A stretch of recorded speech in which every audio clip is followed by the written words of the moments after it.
Good healthy morning. हम बात कर रहे हैं फ्लू पे, कॉमन कोल्ड पे, और इस पे बात करने के लिए अब हमारे पास मौजूद हैं डॉक्टर कुरुतलैन, पेडियाट्रिशियन है, ज़ियाउद्दीन हॉस्पिटल में होती हैं। इनको वेलकम करते हैं। अस्सलाम वालेकुम। वालेकुम अस्सलाम। कैसी हैं डॉक्टर साहबा? I am good, thank you very much.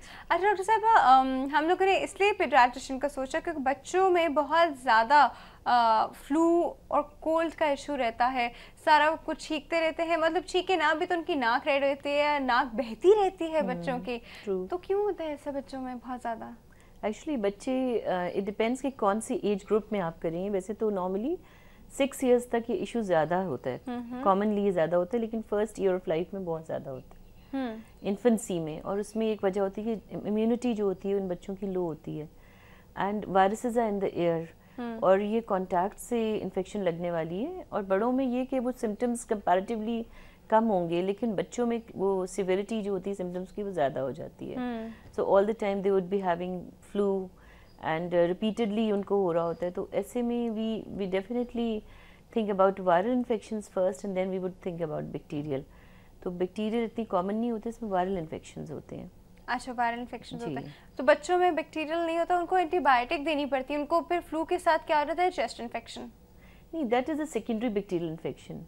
Viruses commonly जो कि फ्लू कॉज करती हैं उनमें इन्फ्लुएंजा वायरस भी है, पैराइन्फ्लुएंजा वायरसेस हैं, फिर एडिनो वायरस है, राइनो वायरस है। They very common viruses.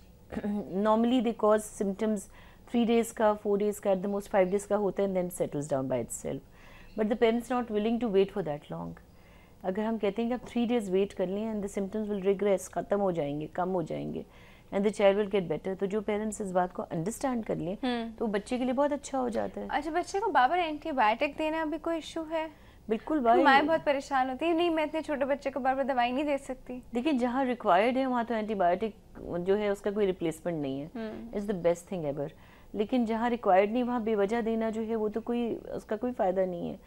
जहाँ तक फ्लू जो है, क्योंकि हम कॉमन फ्लू या कॉमन कोल्ड की बात करें, तो कॉमन कोल्ड और कॉमन फ्लू यूजुअली वायरसेस से होता है, and we try a level best कि हम इसमें एंटीबायोटिक्स ना दें। So what we do is, हमारे पास पैराडोल और paracetamol whatever form we have वो हम प्रिस्क्राइब कर देते हैं। एंड वी बहुत ज़्यादा बच्चे अगर स्नीज करें और कुछ हो तो some anti allergic which should be a mild anti allergic, because anti allergic अब होता है बाकी पूरी दुनिया में ओवर द काउंटर बंद हो गई हैं, लेकिन हमारे यहाँ कॉमनली बहुत ज़्यादा दी जाती हैं। लेकिन बच्चों की ब्रेन डेवलपमेंट के लिए ये मेडिसिन इतनी अच्छी नहीं होती, इसलिए हम इनको इतना प्रिस्क्राइब करना नहीं चाहते। अच्छा डॉक्टर साहब, यहाँ पे कॉल है, ले लेते हैं। अस्सलाम वालेकुम। वालेकुम अस्सलाम। Good healthy morning. कौन बात कर रहे हैं? जी मैं फरहीन बात कर रही हूँ। मेरा बेटा है 5 साल का, उसको 1 साल का ही था तो ये एलर्जी उसको ये स्टार्ट हो गई थी, ये फ्लू वगैरह बहुत ज्यादा, और उसको ईयर इन्फेक्शन हो जाता था बहुत ज्यादा ना, तो उसके ग्रोमेट्स भी डले कानों में। लेकिन ना ये हुआ कि अब भी ना उसकी नाक जो है ना वो रात में जब भी ये मौसम आता है ना उसकी नाक बंद हो जाती है, और बहुत ही ज्यादा बंद रहती है कि वो रात भर सो नहीं सकता। अच्छा। अब वो स्कूल जाता है तो उसका मतलब डॉक्टर्स को दिखाया, उसका एक्सरे वगैरह हुआ तो उसमें उसको बताया कि एडिनोइड्स ग्लैंड जो हैं वो बढ़े हुए हैं। ठीक है। तो वो मैंने यहाँ पे काफी आगा खान में भी दिखाया, लाहौर में भी डॉक्टर्स को दिखाया, इनके स्पेशलिस्ट को जो बच्चों के हैं। उन्होंने कहा कि नहीं, इसके एडिनोइड्स आप रिमूव ना कराएं, ये बस सीजनल होता है, तो ये टाइम के साथ होता है, और फिर जब भी सीजन आता है तो इसको होता है, वैसे गर्मियों में वो ठीक रहता है। अच्छा। तो आप ये मतलब हम रेकमेंड नहीं करते कि एडिनोइड्स आप इसके निकलवा दें। लेकिन ये कि इसको बहुत ज्यादा, जब अभी सीजन तो आया नहीं है, लेकिन जैसे ही आता है ना तो उसके नाक पूरा महीना बंद रहती है, और वो सारी रात बेचैन रहता है। फिर उसको कभी नेजल ड्रॉप्स डालते हैं, कभी हम विक्स लगाते हैं। तो मैं ये पूछना चाह रही हूँ कि क्या एडिनोइड्स निकलवा देने चाहिए, या इसका क्या हल क्या है? कि मतलब वो बच्चा बेचारा ना बेचैन रहता है, फिर सुबह में वो रोता है, स्कूल जाते हुए तंग करता है, और फिर उसको नजला भी रहता है। अगर नजला ना भी हो ना तो भी उसकी नाक बंद रहती है फिर अच्छा। ना उस मौसम में।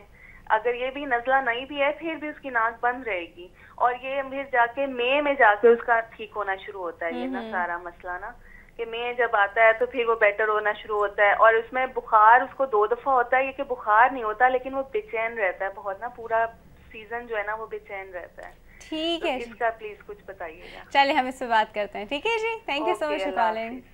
हाँ जी डॉक्टर साहब, अभी जैसे इन्होंने बात किया तो इसमें ये कि इनका बच्चा जो है एलर्जिक भी है। He is got 2 issues. एक एलर्जी है and secondly on top of it he gets bacterial infection, जिसके से उनका ईयर इन्फेक्शन हुआ, ईयर इन्फेक्शन से ग्रोमेट्स पर चले गए, उसके कान डालने पड़े। और जो एडिनॉइड्स एनलार्ज हो गए तो उनको कोई छोटा तो कर नहीं सकता, बिकॉज ये लिम्फ नोड्स हैं जो ये बढ़ जाते हैं, उनको हम डंडे मार के भी छोटे नहीं कर सकते, they have to be removed, specially if they are spoiling the quality of life of the child, and secondly if they are interfering with the growth of the child.